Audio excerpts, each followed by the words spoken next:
हम रोज गाय का दूध पीते हैं, लेकिन क्या आपने कभी सोचा ये बनता कैसे है? सबसे पहली शॉकिंग बात, दूध पेट में नहीं बल्कि मैमरी ग्लैंड्स में बनता है, जो एक अल्ट्रा एडवांस्ड बायोलॉजिकल फैक्ट्री है। जब गाय घास खाती है, वो उसके 4 चेंबर वाले पेट र्यूमेन, रेटिकुलम, ओमैसम और एबोमैसम में जाती है, जहां बिलियंस ऑफ माइक्रोब्स इसे न्यूट्रिएंट्स में कन्वर्ट करते हैं। ये न्यूट्रिएंट्स ब्लड के थ्रू मैमरी ग्लैंड्स तक पहुंचते हैं, जहां एल्वियोलर सेल्स ब्लड से प्रोटीन, फैट, शुगर और मिनरल्स लेकर दूध बनाती है। हाँ, आपने सही सुना, दूध का रॉ मटेरियल ब्लड ही होता है। वैज्ञानिकों के अनुसार लगभग 400-500 ग्लास ब्लड को सर्कुलेट और प्रोसेस करना पड़ता है ताकि लगभग 1 ग्लास दूध बन सके। रंग सफेद इसलिए दिखाई देता है क्योंकि इसमें मौजूद फैट ग्लोब्यूल्स लाइट को रिफ्लेक्ट करते हैं। दूध में केसीन प्रोटीन होता है मसल ग्रोथ के लिए, लैक्टोज एनर्जी के लिए, कैल्शियम हड्डियों के लिए और इम्यूनोग्लोबुलिन्स इम्यूनिटी के लिए।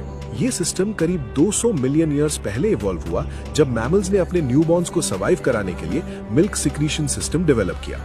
आज की डेयरी काव लगभग 10,000 सालों की सिलेक्टिव ब्रीडिंग का रिजल्ट है। पुरानी काव जहां 2 से 3 लीटर दूध देती थी, वहीं मॉडर्न हॉलस्टीन काव एक दिन में लगभग 40 से 50 लीटर तक दूध दे सकती है। तो अगली बार जब आप दूध पिए तो याद रखिए, ये सिर्फ एक ड्रिंक नहीं बल्कि एवोल्यूशन की करोड़ों सालों की बायोटेक्नोलॉजी है। Milk is not just food, it's liquid evolution.